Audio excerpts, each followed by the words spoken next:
Hello students, welcome to NWD. आज हम 28 अक्टूबर से बनने वाले करंट अफेयर के सारे इंपॉर्टेंट टॉपिक्स देखेंगे। चलिए हम अब देखते हैं अपने पहले टॉपिक को। जो हमारा पहला टॉपिक है स्टूडेंट्स, वो है मुथुवन ट्राइब। आइए समझते हैं हम स्टूडेंट्स की मुथुवन ट्राइब क्या है। तो बेसिकली नाम से आपको पता चल रहा होगा कि मुथुवन ट्राइब एक तरह का ट्राइब है जो कि हिल फॉरेस्ट में रहता है, केरला और तमिलनाडु के। ठीक है। तो मतलब आप अगर ये मैप देखिए इंडिया का, तो ये जो एरिया होता है, बेसिकली ये जो पर्टिकुलर एरिया है साउथ का, यहाँ पे ये ट्राइब्स रहते हैं। इनका अगर आप डायलेक्ट्स देखें तो ये मलयालम मुथुवन और पंडी मुथुवन इस तरह के डायलेक्ट्स बोलने के लिए यूज करते हैं। और बेसिकली ये ऑब्वियसली फॉरेस्ट में रहते हैं, तो फॉरेस्ट गॉड्स को ये वर्शिप करते हैं, वाइल्ड लाइफ के साथ को एग्जिस्ट करते हैं।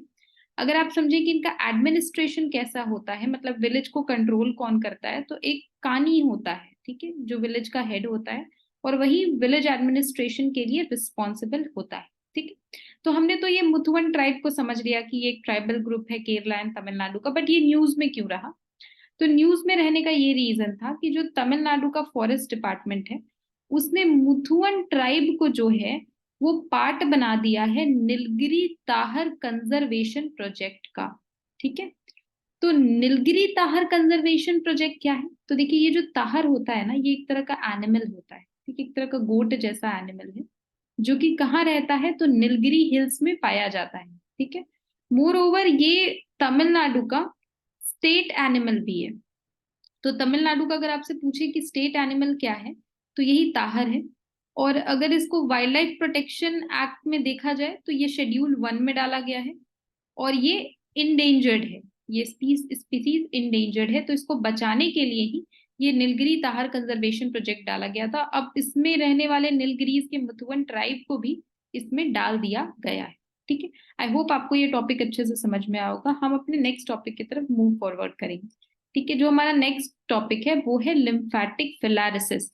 आइए स्टूडेंट्स, हम समझते हैं कि लिम्फेटिक फिलारिसिस क्या है। ठीक है। तो आपको पता है, नाम से ही पता चल रहा है कि एक तरह का डिजीज है लिम्फेटिक फिलारिसिस। ठीक है। इसको कॉमनली हम एलिफेंटियासिस भी बोलते हैं। और जैसे ये अगर आप ग्लोब देखते हैं और ये अगर आप इक्वेटर देखते हैं, तो इसके 23.5 degree up, 23.5 degree south, north and south का ये जो पूरा रीजन होता है जहाँ पे सूरज की रोशनी स्ट्रेट पड़ती है, सबसे गर्म जो रीजन होता है जिसको ट्रॉपिकल रीजन बोलते हैं, वहां पे ये डिजीज मेनली पाया जाता है। ये ह्यूमंस में मॉस्किटोज मच्छर के थ्रू आता है। ठीक है। और ये क्या करता है, इनलार्जमेंट ऑफ बॉडी पार्ट्स, जैसे आप देख सकते हैं पैर यहाँ पे, तो किसी एक बॉडी पार्ट को बहुत ज्यादा इनलार्ज कर देगा ये। पेन, डिसेबिलिटी या आपको सोशल स्टिग्मा भी फेस करना पड़ सकता है। ठीक है। और इसको मतलब जो पैरासाइट, बेसिकली ये जो इन्फेक्शन है वो पैरासाइट की वजह से होता है, और जो पैरासाइट की वजह से होता है उसको नेमाटोड्स कहते हैं। ठीक है। एक तरह का राउंड वर्म होता है, और जिस फैमिली को वो बिलोंग करता है वो फैमिली है फिलारीडीडिया। ठीक है। फिलारियोडीडिया को ये बिलोंग करता है। ठीक है। तो अभी ये जो मतलब लिम्फेटिक फिलारिसिस है, ये न्यूज में क्यों रहा? क्योंकि जो डेमोक्रेटिक रिपब्लिक है, ठीक है, वो सेकंड कंट्री बन गया है बांग्लादेश के बाद, जिसने इसको पूरी तरीके से एलिमिनेट कर दिया है। ठीक है। तो बहुत इंपॉर्टेंट है ये स्टूडेंट्स, क्योंकि इंडिया ने भी अपना 2027 टारगेट रखा है कि इसको पूरी तरीके से कंट्री से एलिमिनेट कर देना है। ठीक है। आइए हम अपने नेक्स्ट टॉपिक को देखते हैं स्टूडेंट्स। जो हमारा नेक्स्ट टॉपिक है इस सीरीज में वो है गल्फ ऑफ गुनिया। ठीक है। हम समझेंगे गल्फ ऑफ गुनिया कहाँ है और ये क्या है। तो देखिए, गल्फ मैंने आपको कल के भी लेक्चर में बहुत अच्छे से समझाया था कि जो पानी का जो एक बॉडी होता है, जो एक लार्ज बॉडी होता है, उसको गल्फ ऑफ गल्फ बोलते हैं। ठीक है। तो ये जो पूरा का पूरा आप एक बॉडी देख रहे हैं अफ्रीका के इस पार्ट में, इसको बोलते हैं गल्फ ऑफ गुनिया।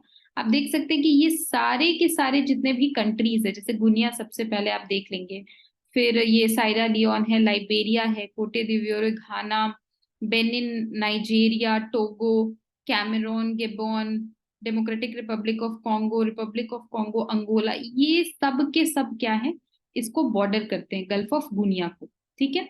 और मोर ओवर अगर हम देखें तो ये ज्यादा इंपॉर्टेंट इसलिए भी हो जाता है स्टूडेंट्स, क्योंकि ये जो है ये पूरा का पूरा इक्वेटोरियल जोन में आता है, मतलब ये इक्वेटर पे ही सिचुएटेड है। तो आपको पता है वार्म वाटर होगा ही यहाँ पे, बट यहाँ थोड़ी सी सैलिनिटी कम होती है। ठीक है। क्योंकि जितनी भी रिवर्स हैं वो यहाँ पे आके अपना पानी गिराती है गल्फ ऑफ गुनिया में, जितने भी रिवर्स आ रहे हैं, ठीक है। तो इस वजह से इस यहाँ पे सैलिनिटी थोड़ी सी कम हो जाती है। तो ये गल्फ ऑफ गुनिया न्यूज में क्यों रहा? न्यूज में इसलिए रहा कि इंडियन की जो शिप है आईएनएस सुमेधा, वो रिसेंटली एक पोर्ट विजिट उसने किया लैगोस नाइजीरिया का, ठीक है। तो ये आप देख सकते हैं यहाँ पे नाइजीरिया का यहाँ पे एक पोर्ट है, वहां पे उसने विजिट किया क्योंकि वो एक पार्ट था डिप्लॉयमेंट का। डिप्लॉयमेंट मतलब होता है कि जब भी कोई शिप जो है वो आर्मी या किसी तरह का आप समझ लीजिए कुछ सामान या कुछ भी कैरी करती है, तो वो गल्फ ऑफ गुनिया को कुछ डिप्लॉयमेंट जा रहे थे कंट्रीज की तरफ से, तो उसका पार्ट जो है वो आईएनएस सुमेधा भी बना और उसने नाइजीरिया के लागोस पोर्ट का विजिट किया है, ठीक है। आई होप आपको ये समझ में आया होगा। हम अपने नेक्स्ट टॉपिक की तरफ बढ़ेंगे। जो हमारा नेक्स्ट टॉपिक है स्टूडेंट, वो है सप्तकोसी हाई डैम। इसको हमें समझने की अच्छे से बहुत ज्यादा जरूरत है। इसको हम मैप के हेल्प से समझेंगे। सबसे पहले हम समझेंगे कि सप्तकोशी क्या है, और फिर हम समझेंगे सप्तकोशी हाई डैम क्या है, ठीक है। तो जैसे अगर आपको मैप से समझाऊं तो ये आप मान लीजिए ये माउंट एवरेस्ट है, ठीक है। ये हम समझते हैं ये माउंट एवरेस्ट है, ओके। और आप समझ लीजिए कि माउंट एवरेस्ट से एक नदी जो है वो आती है, ठीक है। ये माउंट एवरेस्ट से चली एक नदी, ठीक है। और इस नदी से आप मानिए कि यहाँ पे लगभग 6 से 7 नदियां मिल रही है, बट जो इस नदी की मेन ट्रिब्यूटरीज है उसका अगर हम नाम जानना चाहें तो मेन जो नाम है इसका वो है तामर कोसी एंड सोन कोसी। तो ये जो है ये है तामर और ये है सोन, और ये जब सातों नदियां मिल जाती है तो फिर ये बन जाती है यहाँ पे सप्त कोसी, ठीक है। ये नदी थोड़ी सी और आगे जा रही है और अभी हम नेपाल में हैं, तो इसको नेपाल में हम कह रहे हैं सप्तकोसी, ठीक है स्टूडेंट्स। अब हम थोड़ा सा आगे बढ़ेंगे और हम अगर यहाँ पे पाएंगे तो ये जो एरिया अगर आप ऐसे करके देखिए, थोड़ा सा समझने का कोशिश करें, तो ये जो है ये बिहार है, ठीक है। ये ऑलमोस्ट थोड़ा सा बिहार जैसा लग रहा है। तो ये आप मान लीजिए कि ये बिहार का मैप हमने बनाया और यहाँ से ये बिहार से इस तरीके से जा रहा है, और आपको पता है कि बिहार को बीचों बीच जो है वो गंगा भी कट करती है, ठीक है। तो हम एक गंगा नदी भी बना देते हैं। तो यहाँ से समझिए गंगा आ रही है और गंगा इस तरीके से करके जा रही है, ठीक है। तो ये जो आप लोकेशन देख रहे हैं कटिहार है, ये बिहार का एक जिला है कटिहार। तो वहां पे क्या होता है, यहाँ पे आके ये कटिहार में मिल जाती है गंगा को कोसी। तो ये यहाँ पे कोसी कहलाती है, ठीक है। बिहार में घुसते के साथ ये कोसी हो जाती है और नेपाल में इसको सप्तकोसी कहते हैं। तो ये जो डैम बन रहा है स्टूडेंट्स, ये सप्तकोशी पे बन रहा है, मतलब ये नेपाल का डैम है, ठीक है। तो यहाँ पे मान लीजिए ये जो एक डैम है जिसको बोल रहा है सप्तकोशी डैम, ठीक है। अब ये जो सप्तकोसी हाई डैम है, मतलब इसकी हाइट बहुत ज्यादा है, इसका वाटर कैरियज बहुत ही ज्यादा है, ठीक है। तो अभी क्या ये न्यूज में रहा, क्योंकि इंडिया जो है वो एग्री कर गया है इस डैम का हाइट घटाने के लिए, क्योंकि नेपाल को ये कंसर्न था कि उसका जो लार्ज लैंड है, ठीक है, यहाँ पे जितने भी लैंड है वो डूब जाएंगे डैम के अपस्ट्रीम के वजह से, ठीक है। तो इसीलिए ये अभी डील हुई है इंडिया एंड नेपाल के बीच में कि इसका जो हाइट है वो घटाया जाएगा, ठीक है। तो ये ज्योग्राफी पॉइंट ऑफ व्यू से बहुत इंपॉर्टेंट हो जाता है सप्तकोशी का लोकेशन और मैप में इसको समझना। हम नेक्स्ट टॉपिक देख रहे हैं। जो हमारा नेक्स्ट टॉपिक है वो है पुअर चमकाज चकमाज, सॉरी। तो हम चकमाज को समझते हैं कि ये कौन है। तो ये एक तरह का एथनिक ग्रुप है, ठीक है। इसको भी समझेंगे मैप से कि ये एथनिक ग्रुप जो है वो कहाँ पे बिलोंग करता है। तो आप जैसे ये मैप देखिए मेरा, ठीक है, उतना परफेक्ट नहीं है बट ठीक है। और यहाँ पे अगर हम थोड़ा सा इमेजिन करने का कोशिश करें तो ये हमारा बांग्लादेश है, ऐसे आप समझ सकते हैं, ठीक है। तो जो ये पूरा एरिया है, ये एरिया हो गया, ये एरिया हो गया, या ये एरिया हो गया, ठीक है। तो ये जितने भी एरिया है और यहाँ पे यहाँ से हमारा म्यांमार हो जाता है, ठीक है। ये म्यांमार है अपना, और ये जो एरिया है स्टूडेंट्स ये है बांग्लादेश, ठीक है। I use a different dark colour to show Bangladesh. तो ये हमारा बांग्लादेश है, ठीक है। ये बांग्लादेश, आई होप आपको समझ में आ रहा होगा, ठीक है। तो बांग्लादेश का जो ये साउथ ईस्टर्न रीजन है, जैसे ये त्रिपुरा से सटके हो गया, या फिर यहाँ मेघालय से सटके हो गया, म्यांमार हो गया, इवन वेस्ट बंगाल का भी जो कुछ पार्ट है, यहाँ पे ये एथनिक ग्रुप चकमास जो है वो रहते हैं, ठीक है, तो हमने समझ लिया कि ये इनका लोकेशन क्या है मैप पे।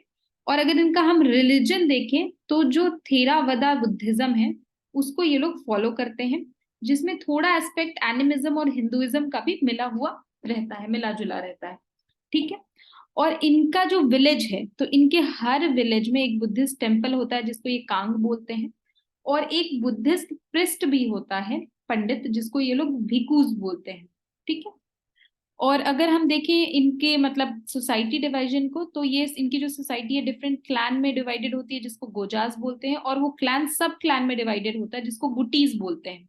ठीक है, और आपस में शादियां अलाउड है, माफ है इनमें। ठीक है, तो ये एक दूसरे के सब क्लैन में शादी कर सकते हैं। ठीक, तो ये जो चकमाज है ये न्यूज में क्यों रहा? न्यूज में इसलिए रहा क्योंकि दो फैमिली है, टू ट्राइबल फैमिलीज थी चकमाज फैमिली, जो अभी रिसेंटली क्रिश्चियनिटी में लास्ट ईयर चेंज हो गई। ठीक है, अब इसको लेके क्या था, जितने भी ये इधर के आसपास के एरियाज थे वो परसिक्यूट कर रहे थे इन्हें, मतलब सता रहे थे, प्रताड़ित कर रहे थे। ठीक है, तो इसको लेके जो त्रिपुरा हाई कोर्ट है उसने रिसेंटली जो एडमिनिस्ट्रेशन है उसको आस्क किया है कि वो नेसेसरी मेजर ले ताकि ये जो प्रताड़ना है उसको स्टॉप किया जा सके। आई होप ये टॉपिक आपको क्लियरली समझ में आया होगा। हम नेक्स्ट टॉपिक को देखेंगे अपने।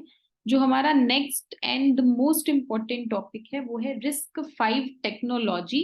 इसको समझना बहुत ही एक्सट्रीमली इम्पोर्टेंट है। ठीक है, क्योंकि ये science and technology point of view से बहुत इंपॉर्टेंट है, एग्जाम के लिए बहुत इंपॉर्टेंट होता जा रहा है साइंस एंड टेक।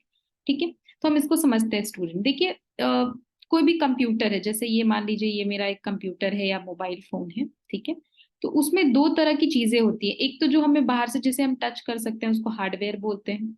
ठीक है, और जिस प्रिंसिपल्स पे ये काम करता है उसको हम सॉफ्टवेयर बोलते हैं। ठीक है, और जो जिस प्रिंसिपल पे सॉफ्टवेयर काम करता है, ठीक है, वो हार्डवेयर पे ही मेंशन होते हैं जिसको हम इंस्ट्रक्शन बोलते हैं। ठीक है, तो हार्डवेयर सारे इंस्ट्रक्शन मेंशन करके भेजता है कि सॉफ्टवेयर कैसे, हाउ इट विल वर्क, कैसे काम करेगा।